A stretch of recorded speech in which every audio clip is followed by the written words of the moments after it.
This Week in Microbiology is brought to you by the American Society for Microbiology at microbeworld.org/TWiM.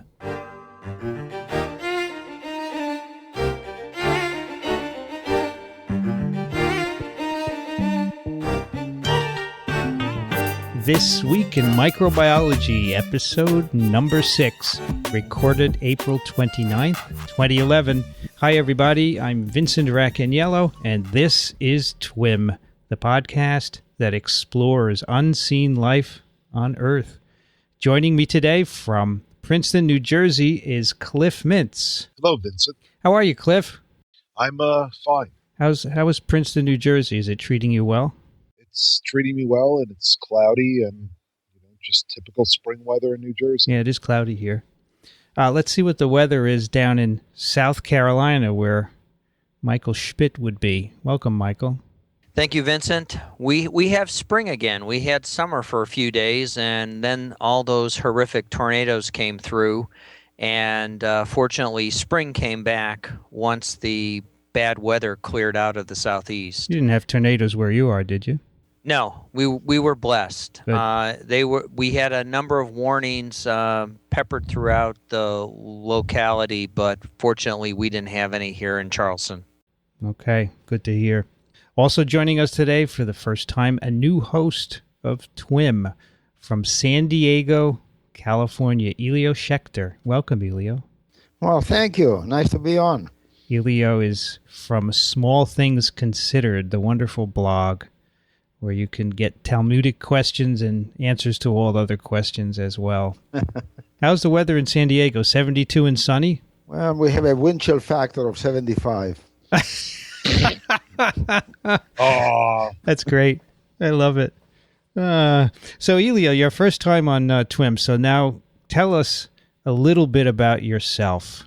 I spent most of my career at Tufts Medical School in Boston, and then I came to San Diego for very personal reasons. My new wife, my late wife had died, and this was a childhood sweetheart that I knew, and she was living in San Diego, and so I thought I'd come here. And briefly, let me tell you that I want to share this. I had an epiphany when I came here. I spent most of my life working either on E. coli, K12, or Salmonella typhimurium, LT2, and paying very little attention to the rest of the microbial world, except here and there. And when I came here, I realized that by personality, I was really much more drawn to environmental microbiology than I ever knew. So I discovered microbial ecology and environmental microbiology. And luckily, in San Diego, there's a whole bunch of young people, I call them young, who are terrific at this. And so I got into it more and more and more. And now I figured the whole microbial world is for me to look at and enjoy, and it's just a phenomenal experience. I mean, it's just something totally different than I had ever experienced in my life before. I think we're beginning to appreciate more than we ever did what the ecology of microbes do for us, right? That's right. Because when I was a student, we just thought they were bad, basically. Right. And now we realize that we can't. They were good model systems. Model systems, that's right. And now we realize we can't live without them. Exactly. So you're born in Milano. Yeah, I was. Indeed. Wow. A part of my family was also from Milano. I was there many times. Wow. No wonder I like you. Yeah, I had part of my family from Milano, which of course is in the north, and then the other part was from near Naples. Uh-huh. So I used to visit both places, and they couldn't be more different, of course. Yeah, that's right. Culturally, in all sorts of ways. Even the food is very different. But yeah, that's why my family was partly from there. So yeah, that's a good connection. Well, today, welcome to TWiM, Elio. I hope you have fun, because we always have fun here. And we just talk about what we all love to do, and that is talk about microbes. And today we have stories about bacteriophages, essentially. We had some requests from listeners to talk first about using bacteriophages as therapy to take care of microbial infections. So that's what we're going to talk about first. There was a wonderful article in Microbe magazine by Alexander Sulakvelidze. I don't know if I said that right. Everyone just calls him Sandro. Sandro. Do you know? Because no one can pronounce his last Oh, name. that's right. They have it here in quotes, Alexander Sandro. Yes, I'm going to be interviewing Sandro Oh, yeah. on Tuesday for an article that I'm writing on antibiotic resistance, and I want to include in the article about alternative therapies, and I know that he's actively involved in phage therapy, so I will be talking with him. Yeah. I think he has. He's an advisor to one of these companies. He actually is either the chief scientific officer and co-founder of Intralytics. Intralytics, right. And there are a number of companies. One of these articles that we have here to look at has a list of all the companies that are involved, and it's pretty impressive. So this is a good thing to talk about. And it turns out, of course, that Michael Schmidt has actually done some of this. So let's start at the beginning. Let's start in 1915, when phages were first discovered by Twort and Darrell. And I think Darrell actually wanted to use them for therapy, to treat infections, right? Absolutely. That's absolutely correct. And he did that for a long time. And I think he started an institute in the Soviet Union, right, which lasted many years, maybe still is there today. But he was one of the initiators to try and do clinical applications, that is, to cure infections. I think he was interested in gastrointestinal infections of various sorts. And that was one of the first success stories, is they prepared a preparation, and he, along with some of his interns, effectively did the phase 1 safety trials, in which they made the elixir of phage, they drank them, and then they asked the question, were there any ill effects, before they administered them to children in order to control the symptoms of dysentery, which, is inflammation of the intestinal area, along with the accompanying symptoms of the constant urge for to go to the bathroom, as well as the famous diarrheal activities. Is dysentery bloody diarrhea? Yeah. There's both flavors. You can have bloody diarrhea as well as non-bloody diarrhea, and that's the salmonella story. So in Darrell's case, what were the microbes causing that dysentery? Do we have any clue? I think it was probably salmonella, though. It's probably Shigella dysentery. Yeah, that's probably true. It was probably a Shigella variant. Just to step back, as a former food microbiologist who is very much into distinguishing diarrheal symptoms, the classic the diagnosis of go with the shigellosis is bloody stool, which is very, very common with that infection. Whereas with salmonella, there can be occult blood in the stool, but it's not characteristic of the disease. Whereas in shigellosis, it's always present because the damage to the gastrointestinal mucosa with Shigella infections is much more extensive, and as compared with salmonella. So you're getting blood as a result of pretty much destruction of the intestinal mucosa in Shigella. To put it into context for today's world, each year the CDC estimates there's about 15,000 reported cases of dysentery, but they guesstimate based on their models that in the U.S. alone, there are about 450,000 cases of dysentery. So as we begin to expand our discussion here today about remedies for dysentery, albeit some of these things are self-limiting, but as we learned from our food poisoning episode, it really puts you on your back for a while. It would be nice if there was a therapeutic that could limit the symptoms, and what we're going to talk about today, phage therapy, may be an opportunity to limit the severity of that disease course based on using a natural predator of the microbe causing the symptoms. Before we get into it, could I pipe in with a little bit about the history of who this guy Felix Darrell was? Because it's absolutely amazing. Can I do that? You can do anything you'd like. How about that? Well, Darrell was a French-Canadian. And as a young man, family moved back to France, and he went to the lycée, the high school there.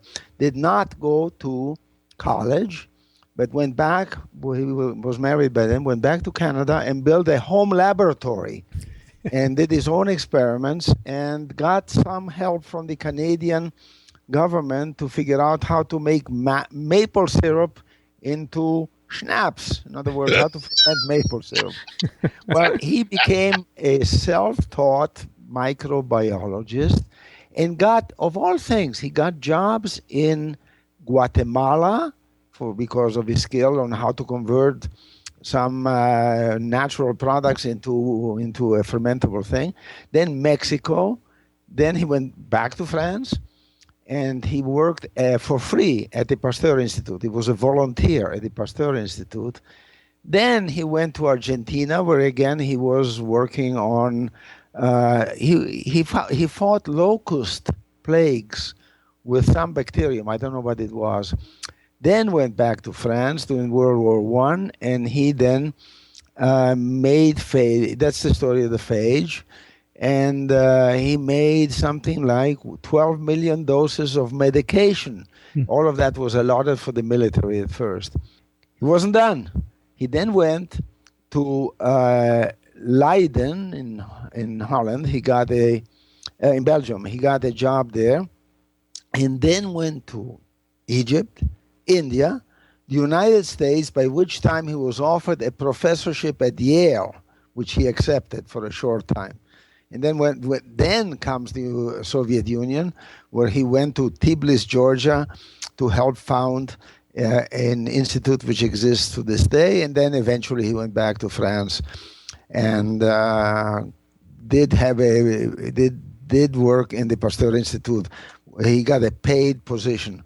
He was nominated for the Nobel Prize 8 times, but didn't quite make it. Anyhow, one hell of a character. Interesting. How long did he live? Well, he died in 1949. So he was born in 1973. So he was 72 years old when he died. So he obviously wasn't eating enough yogurt when he was in Georgia. Well, he did okay. I mean, 72 in those days was not so bad. Well, actually, he lived through many trials of these phages. According to this review, there were, the first paper in 1921 to treat skin infections, and then there were a variety of tests at many companies, including that institute that he started in the Soviet Union. Mm-hmm. And I guess that he was using lytic phages, right? Yeah, sure. Well, he didn't know. I mean, temperate phages were not known until Lvov discovered them sometimes in the early 30s. Okay. So he got lucky that he got lytic phages initially. Those were the first ones he discovered, right? Yeah. I guess that's because you can see them clearing the plates, right? That's sure. So what you can Do you think it's important to talk about lytic versus for sure misogyny so that people really understand what phages are? Because we keep on mentioning them, but some listeners may not know. Yeah, go ahead. I don't really want to be the guy to do it. I was just thinking it was a good idea. It's a good idea. Well, I can take a stab at it. I'll use the same tack I introduced this concept when I talk to the medical and dental students. The way I view lytic phages, it's the equivalent of a Pepsi worker going to a Coca-Cola plant and spinning the dials in the factory. And the net consequence is the factory begins to produce Pepsi out of the Coca-Cola factory. And all you need is the information coming in from the virus to effectively reprogram the cell, because after all, the phage are nothing more than viruses that infect the bacterial cell, converting the bacterial cell into a viral factory making more virus. And the net consequence is at the end of the shift, the Pepsi worker leaves with all the product, and out they go, destroying the factory as they exit. In contrast, a lysogenic phage or a temperate phage is that Pepsi worker will actually don the uniform of the Coca-Cola worker and remain in the Coca-Cola factory, happy as can be, until such time as the factory no longer treats that Pepsi worker in disguise now well enough so that now the Pepsi worker decides, okay, I've had enough of working in the Coke factory. It's time for me to find greener pastures, maybe go over to Dr. Pepper. And the net consequence is the Pepsi worker leaves the factory, but not before he destroys the Coke factory. And the net consequence. It's all about the viral genome being very sophisticated, determining the nutritional status and the fitness of the host, determining whether or not it would like to be lytic or whether or not it wants to remain. Because after all, the life of a virus is not easy. It has to find the host. And in the dilute environment of the ocean or the environment in general, it's very challenging often to imagine, even though there's a large number of viruses out there, to actually locate an appropriate host that will be able to replicate your genome and not restrict you from fulfilling your programming. I guess that's why there's so many phages, right? To really improve the chance that you're going to encounter a host. That's what's really remarkable about these genetic elements. They've been around for about 3 billion years. So this is, after all, probably the oldest mobile genetic element out there.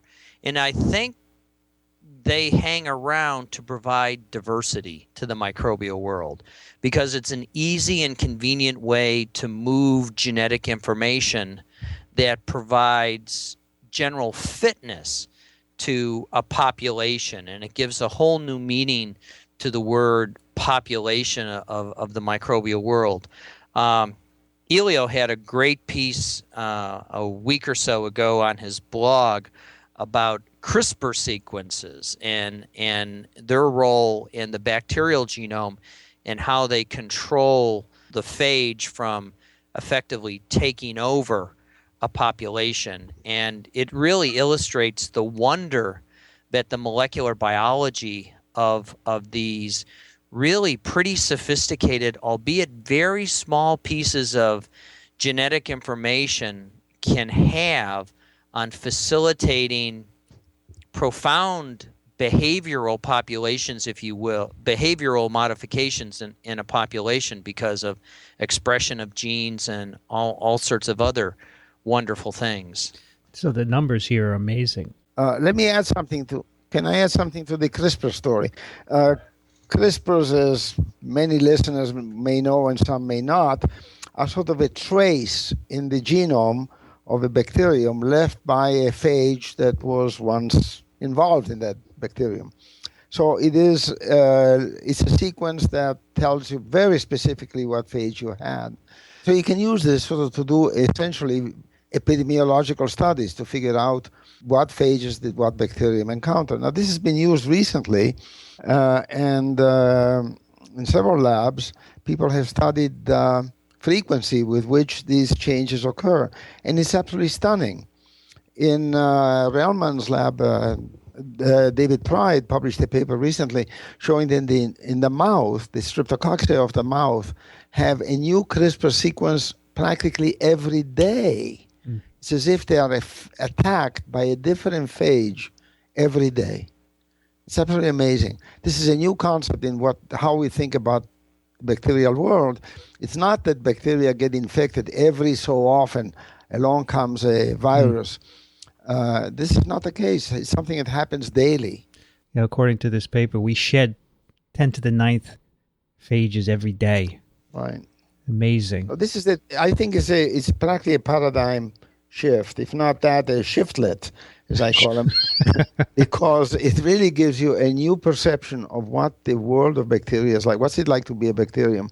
It's not that being infected is a rare event, and consequently, most of these infections are not likely to be lytic or are not even likely to be damaging to the bacterium. There's so many of them that if they were, there'd be no bacteria left. And Elio raises a really good point about using phage as therapy, because this requires you to have a cocktail a phage that will actually infect and kill the microbe that's causing the disease syndrome you're trying to treat. So I think modern phage therapy will be the first practical application of personalized medicine, where you will actually go to your physician, they will acquire a sample of the disease, and then very quickly isolate a phage cocktail for which your infection is susceptible. And it will really be personalized medicine, and it's going to require a paradigm shift in how the FDA approves medications, because personalized medicine will have to tailor it to your microbiome that you're trying, so that you don't do any harm to your good bugs. And the beauty of phage is that they're very specific. So you'll have to quickly isolate the infecting agent, ask the question about CRISPR sequences to figure out if your phage cocktail on the shelf will be useful against your infection. And then if it's not, go out and acquire a phage or modify it such that your phage on the shelf that you're going to use as your therapy will be effective. So it's going to create a whole new type of personalized medicine if phage therapy is to come into widespread use. How long will that take to do all that? Well, it depends. It really, and that's what I think is so cool about these CRISPR sequences, and how it's a give and take between the bacteria and the bacteriophage. There was one paper recently that came out on the isolation of the novel, I used to know it as Actinobacillus actinomycomatans, which now is referred to as Aggregatibacterium actinomycomatans. And they were isolating a novel bacteriophage capable of lysing this particular microbe that is involved in biofilms and that cause periodontal disease. And they reported the challenges that they had with getting a cocktail that could actually be generally applicable to going after things. So I think it's really going to require some basic science to understand how quickly you can manipulate these phage in order to develop this cocktail, or do what the folks at the Eliava Institute today in Tbilisi, Georgia do, is they just give you a polyvalent elixir of phage, hoping that the phage cocktail they provide to you will actually work on your particular infection. And I think that's going to be the first widespread application of phage therapy, is where you have this multi-phage complex that they're going to administer to go after the particular offending agents. And in fact, that's how Eliava does it. Vincent, could I interject something? Of course.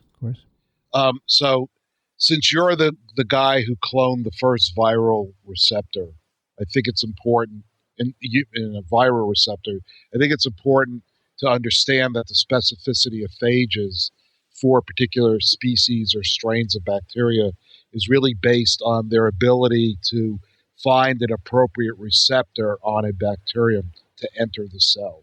So if you don't have the appropriate phage receptor, a phage cannot attach to that receptor and then enter into the cell. And typically what happens is that the phage carrying DNA or RNA will attach the receptor, and then the phage will compress itself, inject its DNA into the bacterial cell through the cell wall, through the receptor, and then the phage DNA will typically integrate with the bacterial chromosome.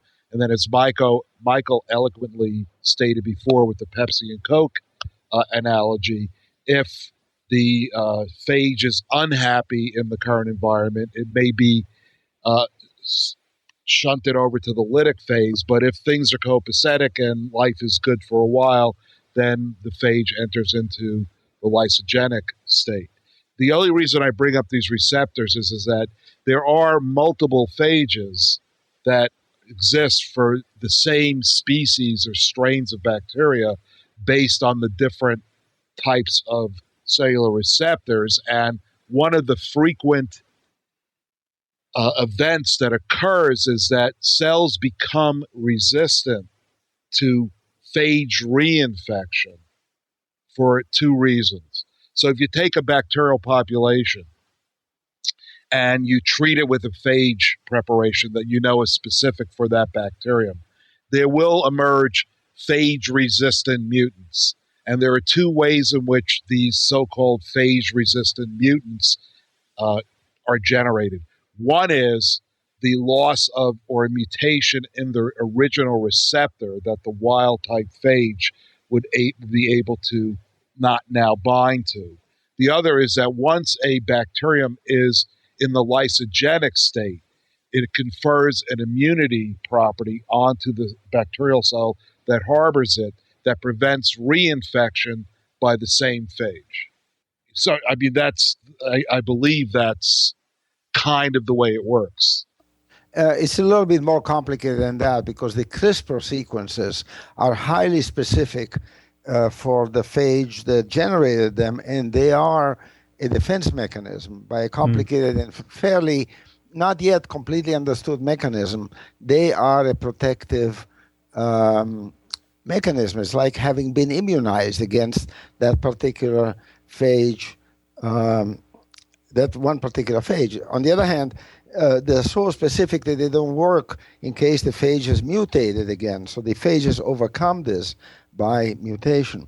But the point here, I think, is that there's a big question in my mind.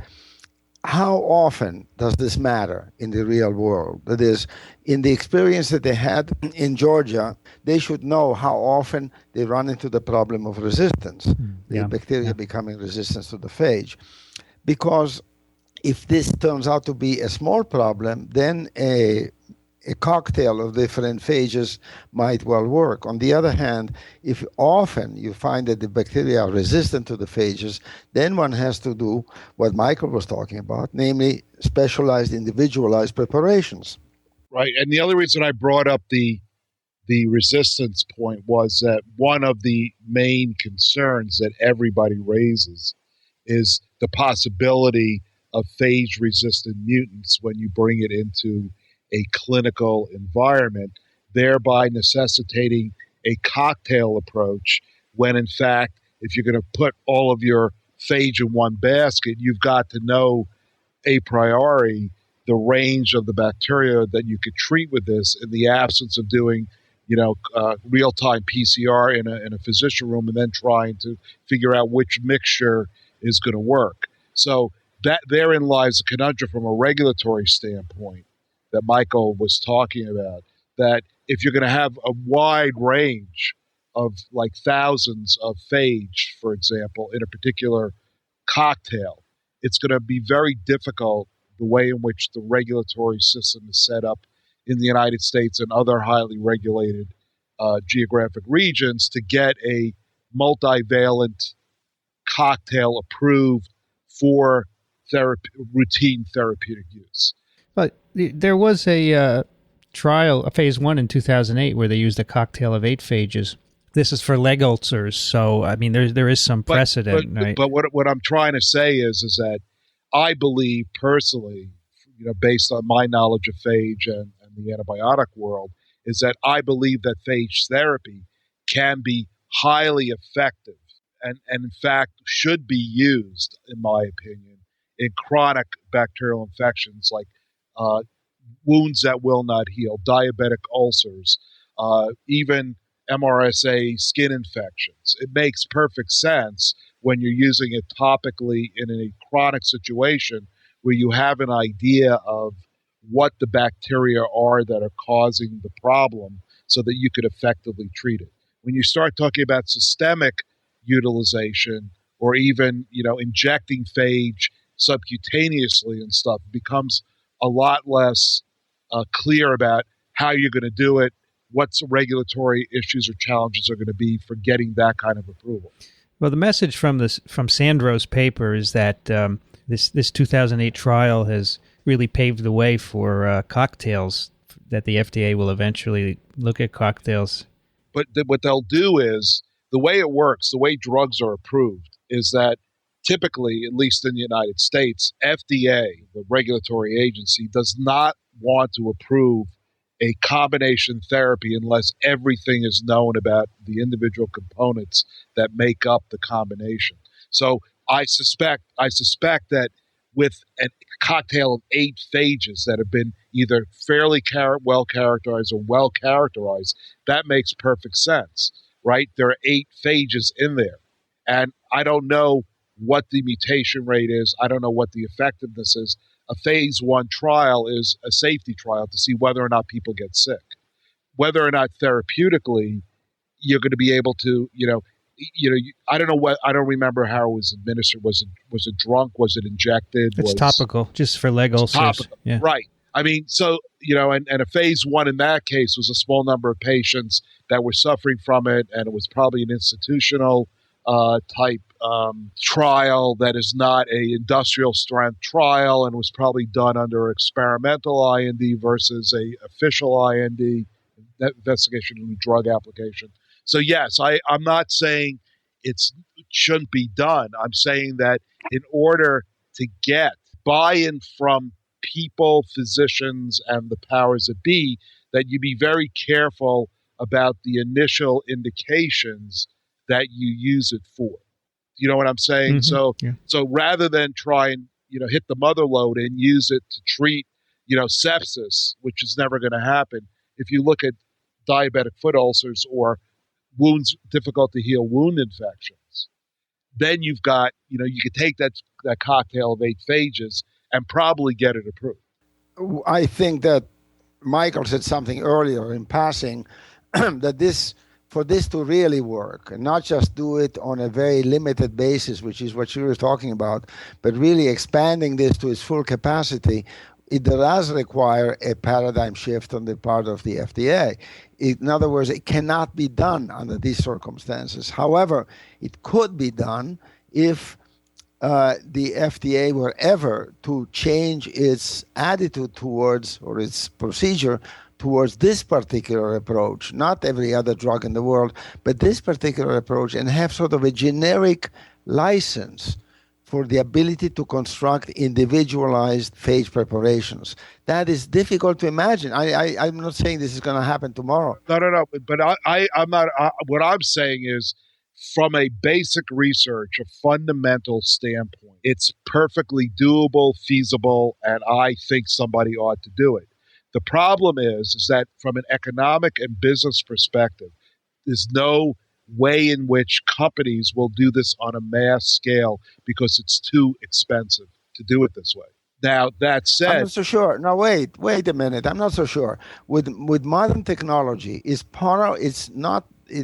possible to get a sample from a patient, figure out what bug is there, figure out if the virus you have on the shelf is adequate for it, and do it within 24 hours. No, but you're if you saying did this in an automatic way, if you did this not by hand, not the way we used to do it, but in a high throughput way, it wouldn't be that expensive, and it would be very fast. I'm just imagining things. This is the paradigm shift in personalized medicine. And that's why I think this will be the first test case of personalized medicine. Exactly. To begin to think about how do you regulate for safety personalized medicine, because there have been a lot of folks out there looking at personalized medicine. This is a little bit off topic, but we've all seen these microRNAs, which I consider microRNAs to be sort of phage, if you will. They just don't have the sophisticated delivery system of phage.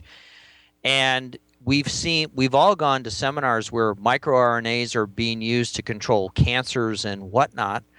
So it would be interesting, I think, if I was trying to help the FDA think out of the box about personalized medicine and these controlling RNAs and how to begin to understand the safety and efficacy. The beauty of phage is that they're specific. They are only going to affect one particular subspecies of bacteria based on whether or not they have particular immunity factors like CRISPR sequences and whether or not they have been lysogenized with a particular cohort of other phages.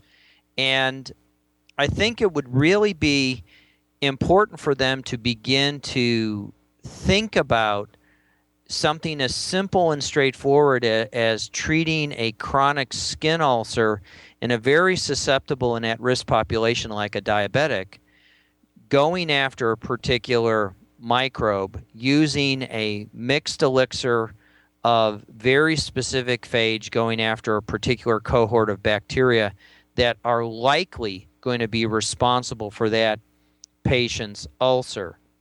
And we saw it in one of the papers that Vincent had us take a look at, the controlled clinical trial of therapeutic bacteriophage preparations in chronic otitis media due to antibiotic-resistant Pseudomonas aeruginosa. And thinking about delivery mechanisms of at-risk populations, you have the cystic fibrosis population that is extremely at risk for cystic fibrosis, and phage being that they're very small, you could understand how they could get into the biofilm associated with the CF Pseudomonas that's in the lung of this at-risk and vulnerable population. And this particular phage prep, in the case of a CF community, may have utility so you don't have to use the nuclear weapons of those broad-spectrum antibiotics to go after Pseudomonas. And as we all well know, Pseudomonas aeruginosa is one of the most resistant microbes out there because it's an environmental organism that has been evolved to eat organics for a living.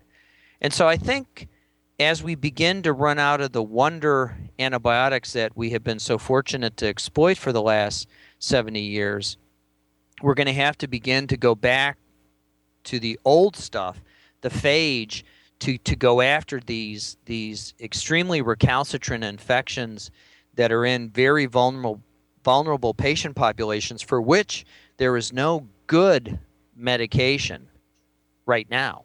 So it's also worth pointing out that treating humans who are ill is not the only application of bacteriophages. There are others, and some of them are actually already licensed. Taking care of food sanitation, treating the food with bacteriophages, environmental applications, even veterinary, right? Preventing infections in chickens and in your. And I agree that this is a PR problem to a large extent. That's wait. It's not just PR. There is substance to this. No. Let me finish. It's a PR problem from the standpoint that there are uses of these products that can be brought to the forward rather than being kept for animals or for food industry, and where they could gain acceptance by the American public as well as physicians that may or may not use this. So you cannot say, I'm going to take a bacterial virus and use it as an anti-infective, because once you hear the word virus, people are not going to want to use it. So it's a PR problem from the standpoint of getting people attuned to the fact that you can use these agents in a non-clinical way first to show that they are safe, and then move it forward for therapeutic purposes. That's what I was saying.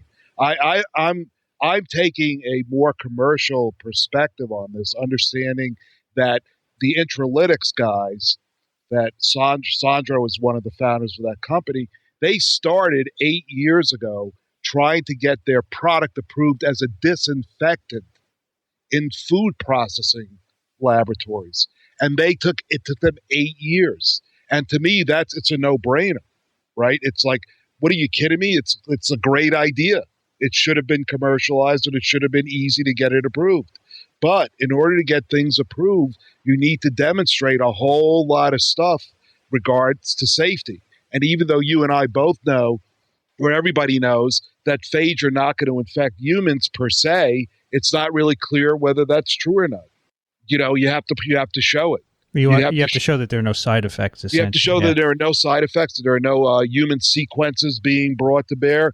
I mean, my God, sprinkling phage on on a laboratory counter, or using phage to, ensure that there's no salmonella in, egg preparations or in cantaloupe, why wouldn't you do it? I mean, to me, as a scientist, there's absolutely no objections to it, in that I can eat phage. I eat phage every day because I eat bacteria that are on fruits and stuff that I eat, right? So I'm eating phage. So if I, yeah, we all are.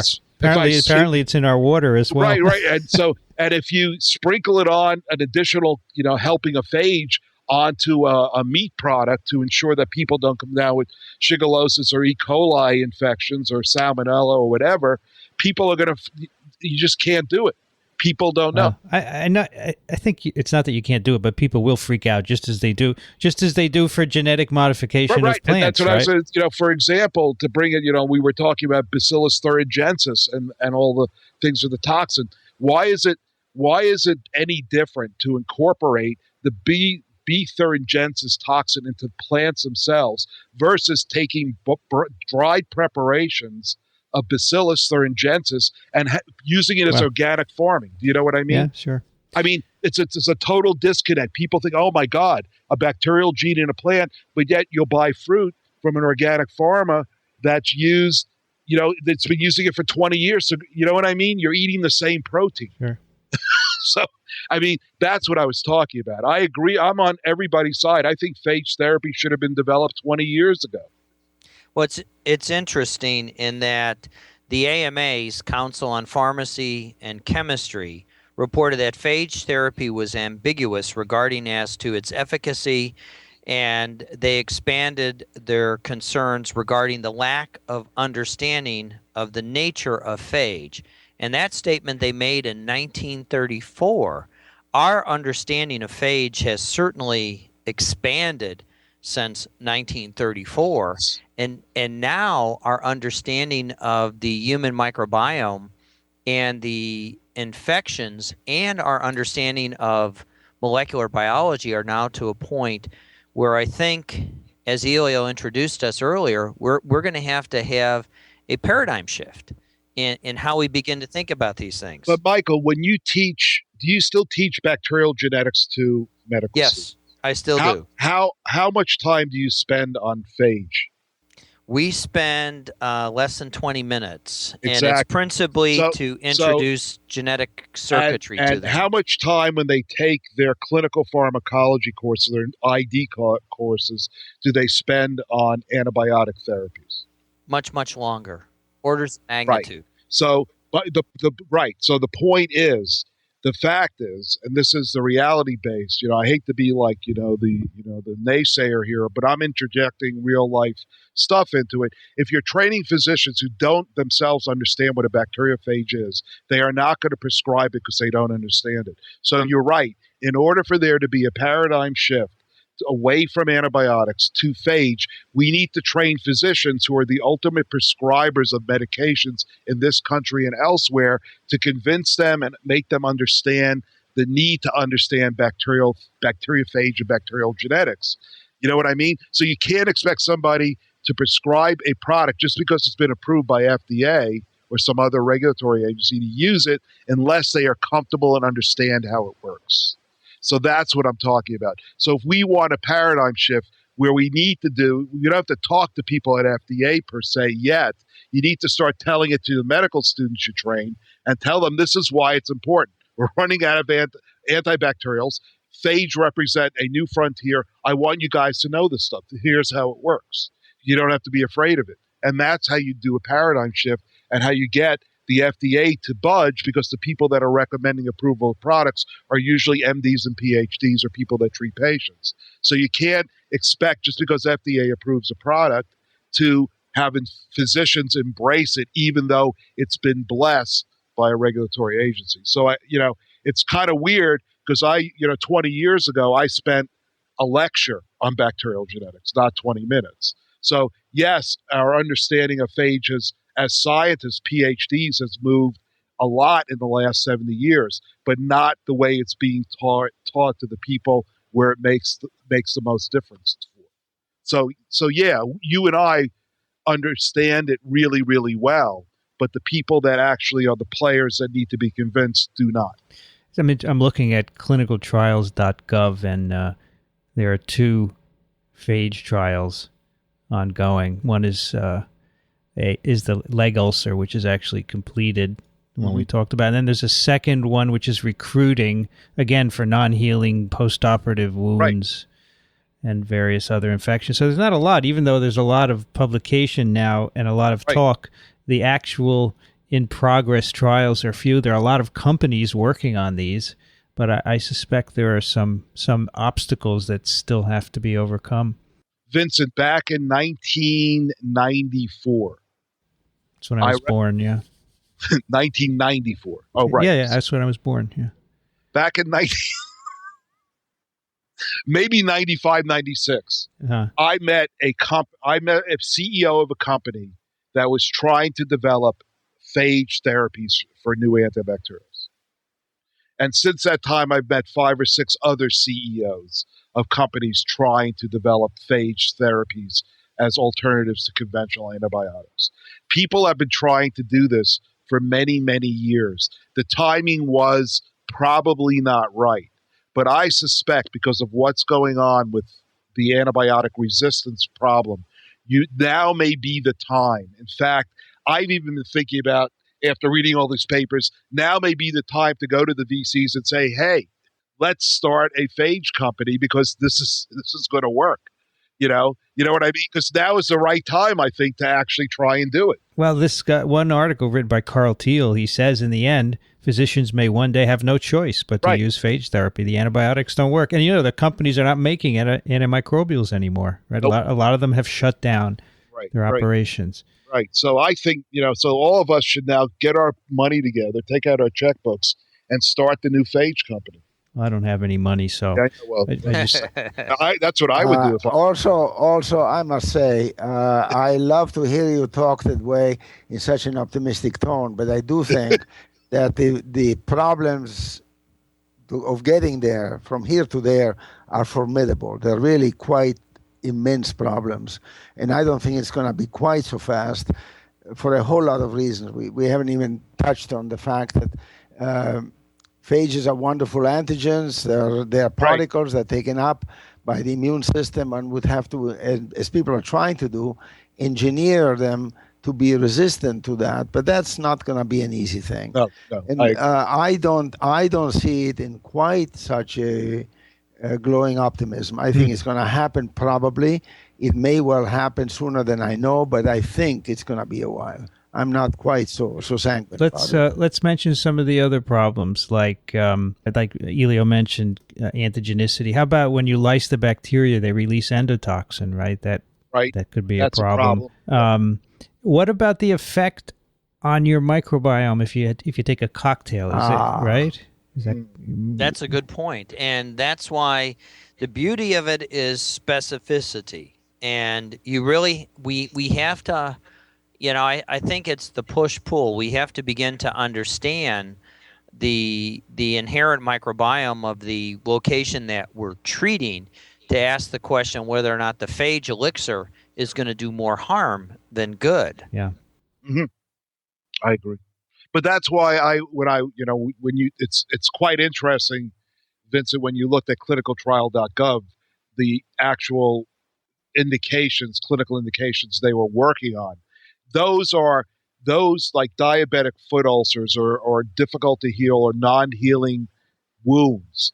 That's where the need is really, really still great, and there's unmet medical need there. Many people still lose their feet, toes, and other appendages because of diabetes and infections. So where there is a great need and the risk-benefit ratio is, there's no question you have to take the risk because there's no other alternative. That's where you start.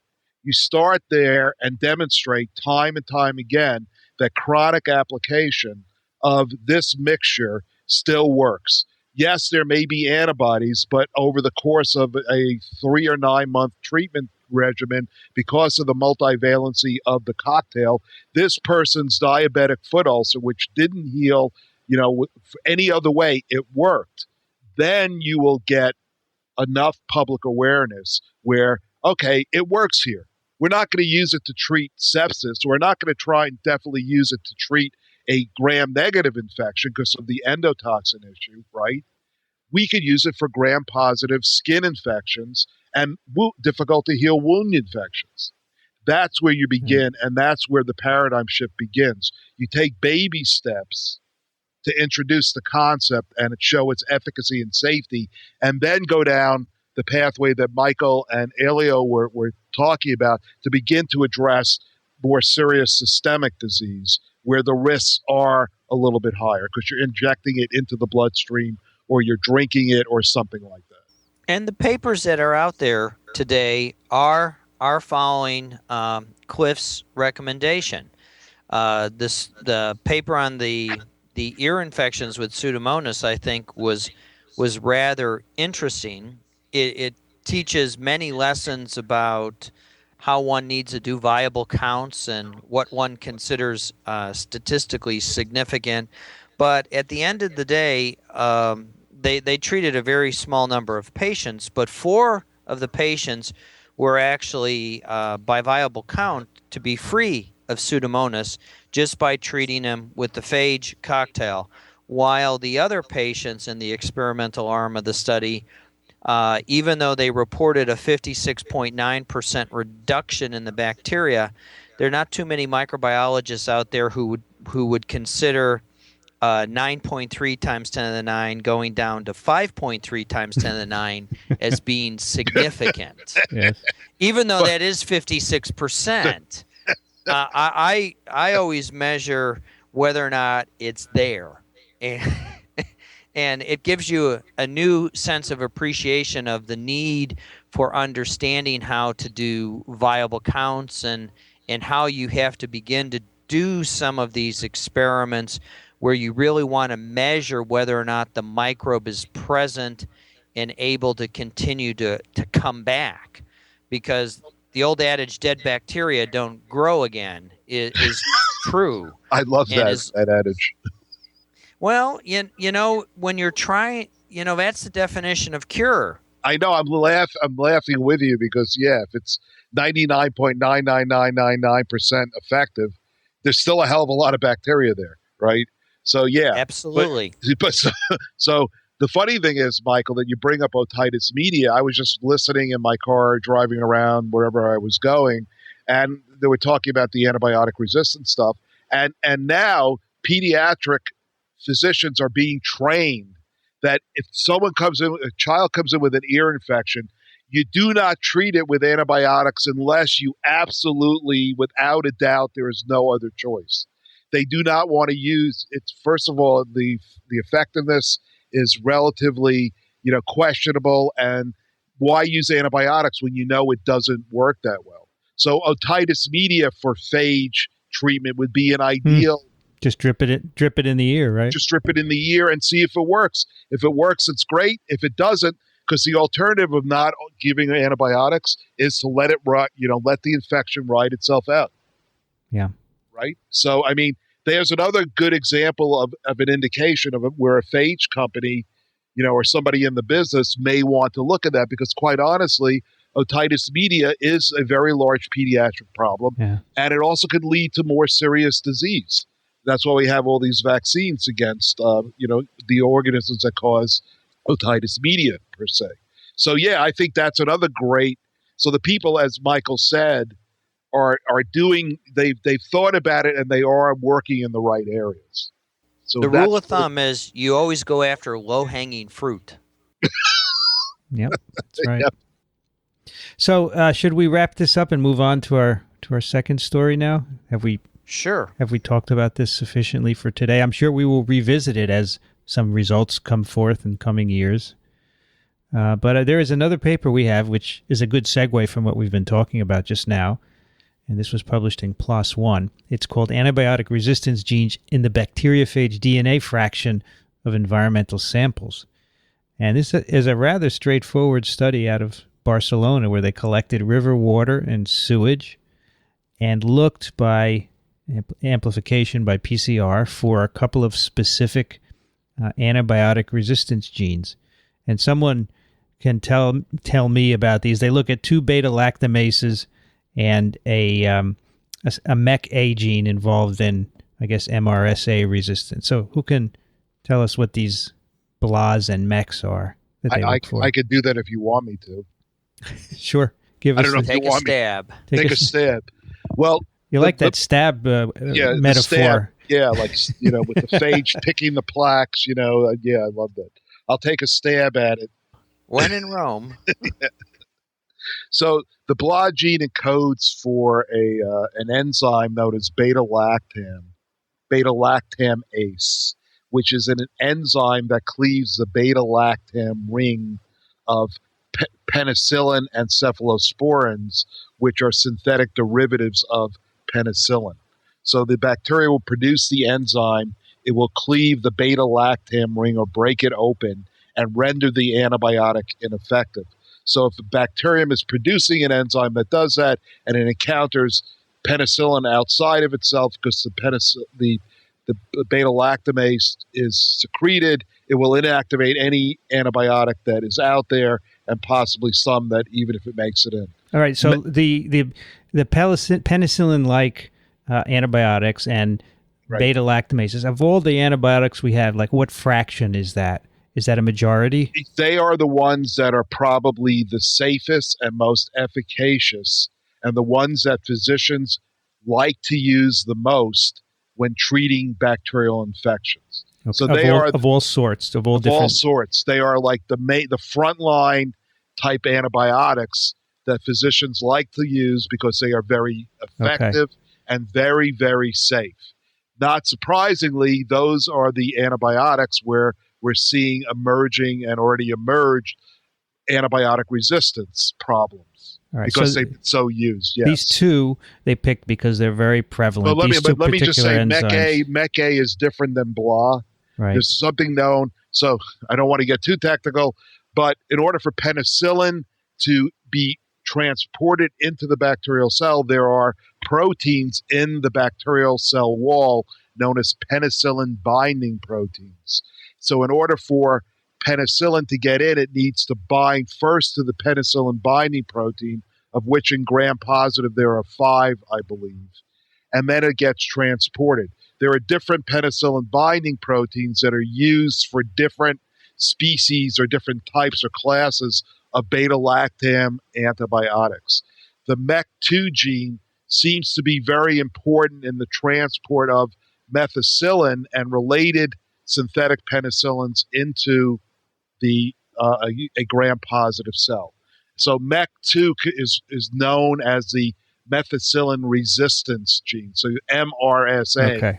That's what it confers resistance to methicillin. So they looked at 3 genes that encode two beta-lactamases and 1 MEK-A because they're just very common. And what they did is they took this water, they passed it through a 0.2 micron filter where only the viruses will pass through. They concentrated it. They treat it with DNase to get rid of all DNase floating around like plasmids. And then what was left they presumed to be phages. They extract the DNA and then they look for these genes by PCR. Okay. What is new about this paper, best I can tell, is that they found these genes in phages. Right. People who've looked just at DNA in sediments and in waters have found plenty of these resistant genes. This is not a new thing. In general, it's quite clear that the closer you are to people, the closer to polluting sources, the more likely you are to find these phages. In pristine waters, they are rare. These genes. In pristine waters, they are rare. Okay. But they are common in contaminated waters. So what is new about this paper is the fact that they found them in phages. Not surprising in a way. I mean, this is what you'd expect from lysis and from phages being able to pick up the host DNA. So I'm not so sure I know why this is an interesting paper, but it does simply illustrate how widespread this phenomenon is. So do you think these phages with the antibiotic resistance genes are simply coming from people because it's contamination of fecal material? Oh, it's almost certainly the case. Mm-hmm. People or animals, certainly. Mm-hmm. And remember, that the phage go through the generalized transducing aspect, where a generalized transducing particle will pick up Right. all host DNA or all plasmid DNA, and there's no viral DNA involved in it. It goes back to the Pepsi worker playing with the dials in the Coke factory, destroying it, and everything gets packaged up and sent out. And that frequency occurs once for every 10,000 phage that are produced per population effect. And so it's not that surprising that they may be detecting generalized transducing phage, or they actually may be detecting it in lysogens, where it's a product of specialized transduction due to a Barrett excision. And again, that occurs at a frequency between 10 to the 4 to 10 to the 5, depending upon the virus that you're looking at and how it's going about pulling it out. And since they were using PCR specifically looking for the gene of the drug resistance, you don't know whether or not they had generalized transducing fragments or not. So they would like to think this is not from feces, but they can't prove it. Right, but yes. But Elio says that in pristine waters you don't find these genes. Well, I'm not talking about this paper. I'm talking about papers, for instance, somebody in San Diego at Point Loma University has been looking at this, and he finds all kinds of antibiotic genes in dirty waters, like the Tijuana River estuary, but he goes to Northern California to some fairly pristine seawaters, and there's very little there. Yeah. Because I think their thesis is that these genes are in the environment and they're being mobilized by phages, right? Yes, and I guess the data are still missing to verify that these are actually can be transduced, as Michael is suggesting, in the environment. And it would have been nicer if they were able to actually, grow out a lot of phage and then extract DNA and do it the old-fashioned way, and then figure out, which phage it's coming from to see whether or not they could, whatever. I mean, there's a missing piece to it. But the important, I guess for me, the reason why I think what they found is important is that in the case of, just as in a real life situation, what's going on with the New Delhi beta-lactamase gene that was identified 6 months ago, the one that's in India that we were talking about, Vincent. So this is a brand new beta-lactamase, right? It's a brand new beta-lactamase that's never been seen before, that apparently is like the super beta-lactamase that will cleave every single, cephalosporin known to humanity. Mm-hmm. And the interesting thing is that I kind of didn't pay a lot of attention to it. And since I've been putting together this article on antibiotic resistance, I've been talking to people that work at companies that are in the space. And apparently, since the gene was first identified, it's been found everywhere in environmental sources in India. Mm-hmm. Everywhere. The water, food, everything that they've looked for, it's there, which means that it's out. And it could be, these are bacteria that are now carried because it's the gram negatives. It's gram negative. I think it's Klebsiella. These are things that could get into the human intestinal tract, be carried by people, and they're now being transported everywhere. So the fact that you've got fecal contamination with these, and these bacteria are in the environment now, suggests that if in fact generalized transduction can occur in nature, you can begin to see the amplification of this gene through different populations, and who knows what the possibilities are going to be if this gene is then transferred from Klebsiella into E. coli or into Pseudomonas, and then although E. coli phages cannot infect Pseudomonads, right, and vice versa, if the gene I wouldn't be so sure. But if the gene was now transferred from this Klebsiella to E. coli and whatever, you now have phages in Klebsiella and E. coli that could also now begin to transduce it throughout those populations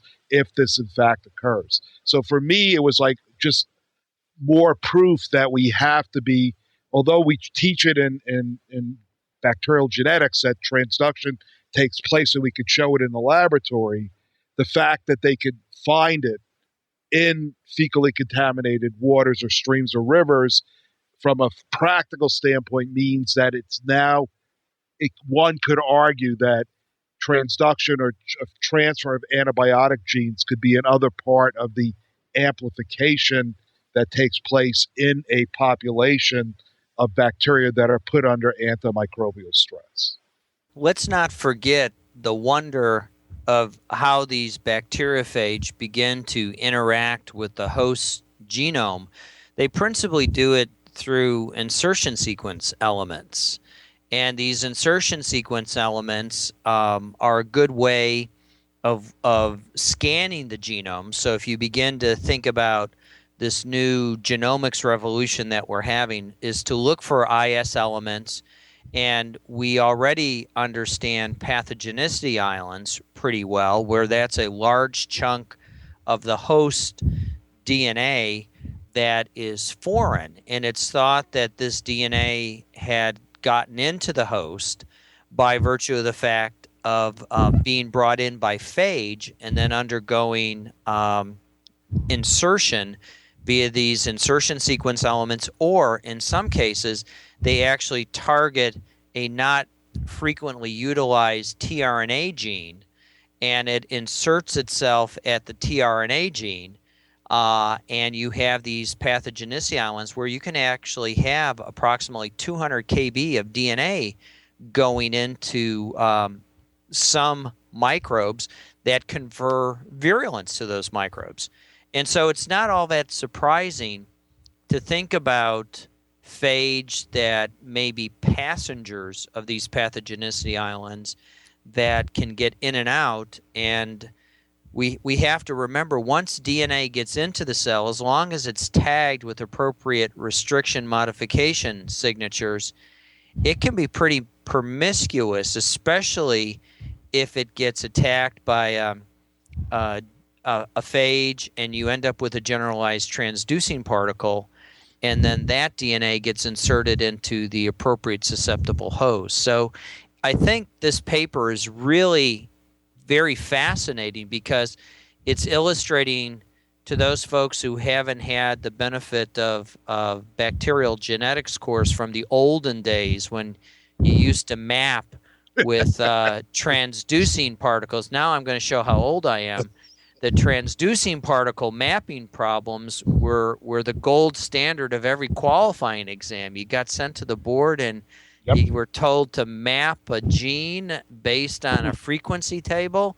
You know, that talk about breaking out in flop sweat. That was the nightmare of a lot of graduate students back in the 80s and early 90s until the molecular biologists killed it. I'll take it even further, Michael. Try the 1970s when I was taking microbial genetics and we had a take-home problem to figure out where the gene was located in the bacterium based on transduction frequencies.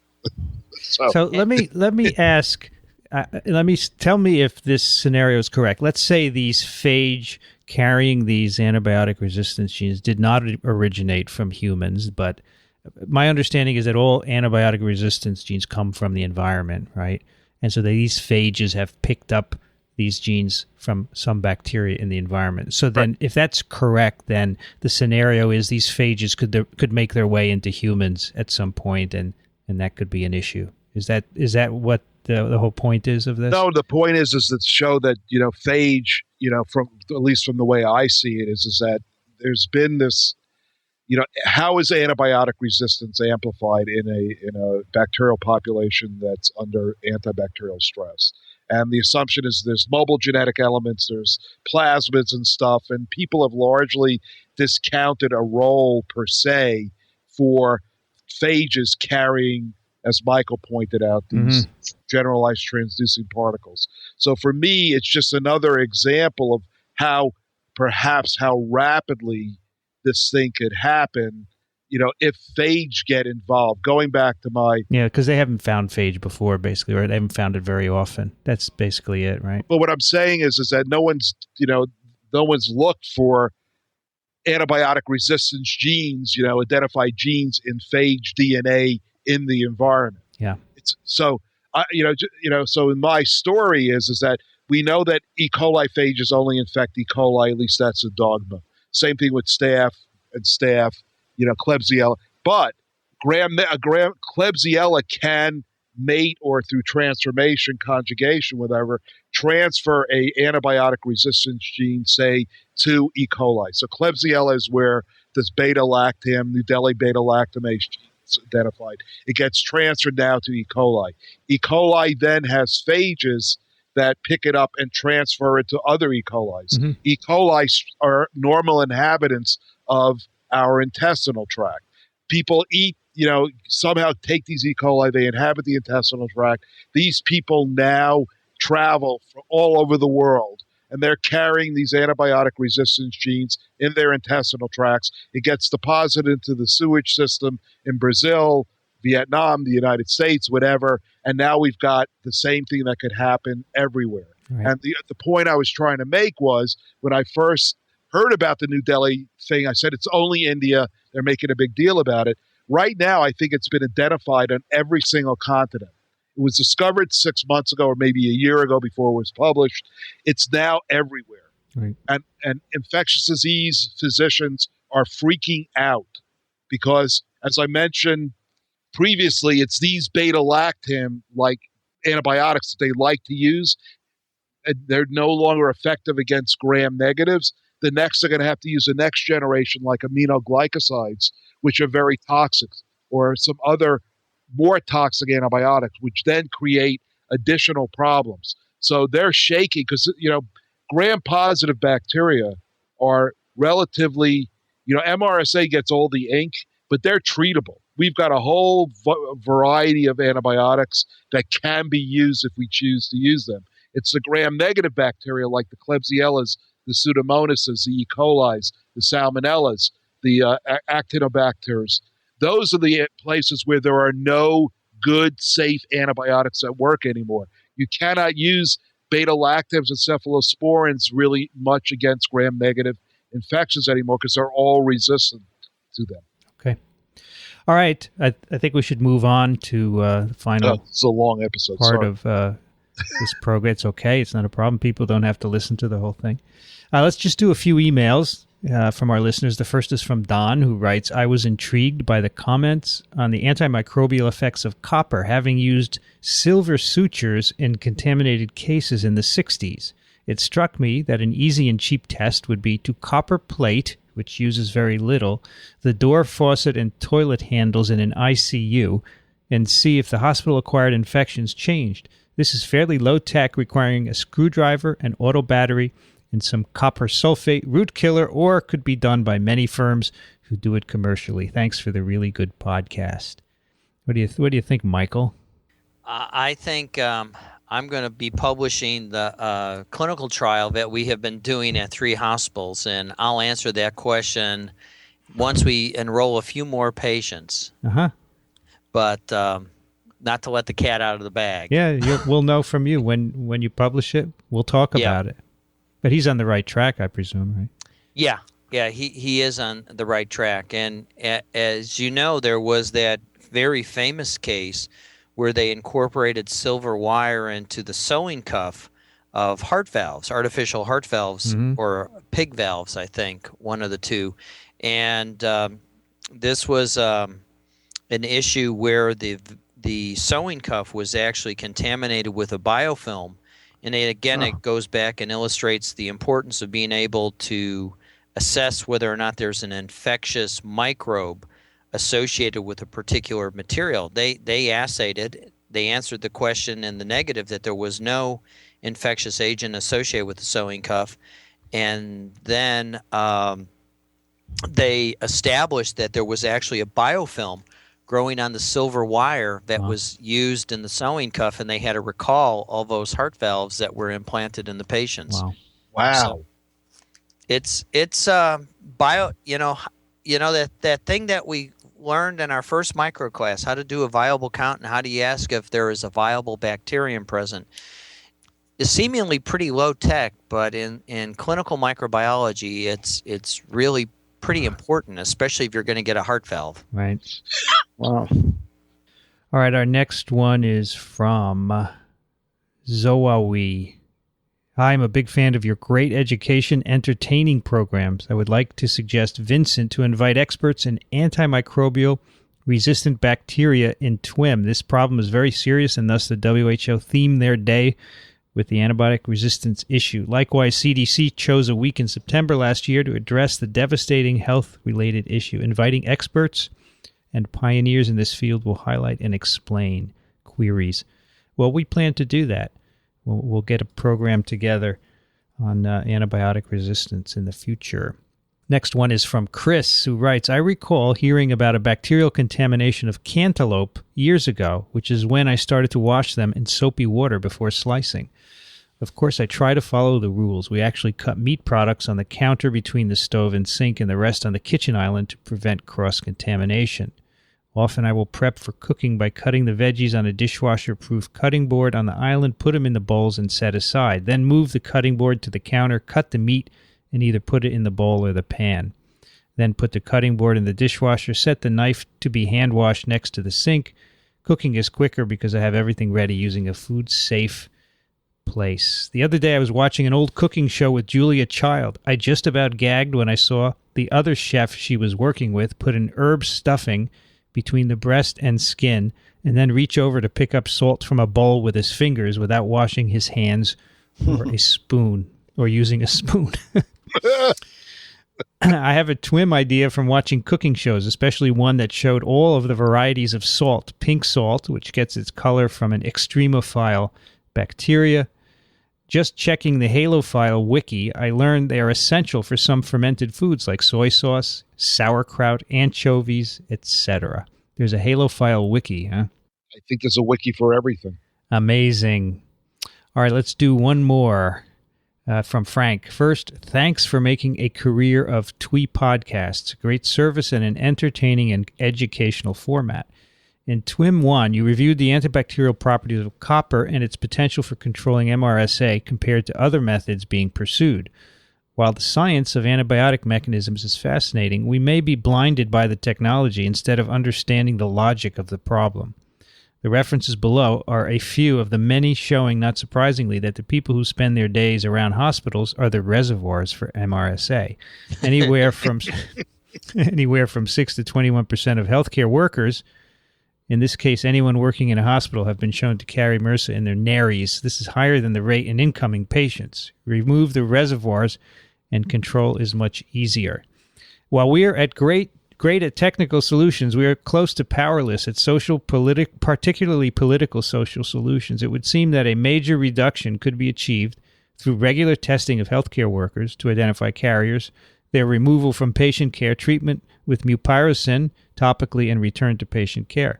Hospitals object to the cost of testing, although as carriage rates decrease, so would costs. Unions object to the potential unpaid removal from work during treatment, as well as the treatment cost.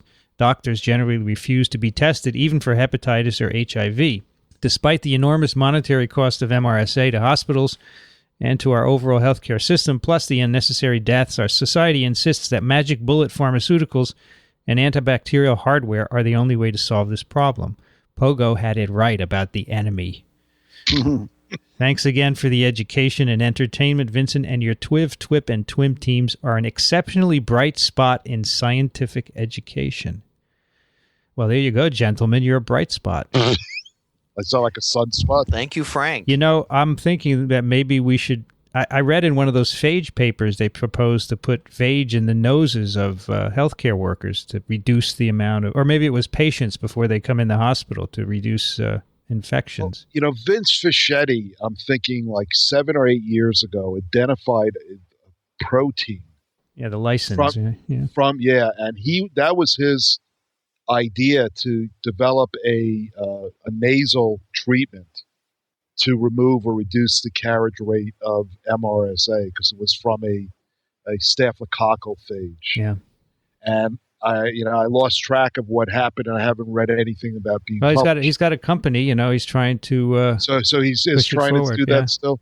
Yeah, because that was a brilliant idea, and I'm sure now would be a good time for him to raise. It's sort of like taking the phage one step further. You get the protein that does the lysis. And but then you don't have to worry about. Well, you have to worry about the protein. I think it's just for topical applications. Right. So. Yeah. So I mean, it makes sense, but there are lots of hospitals that are doing what Frank suggests.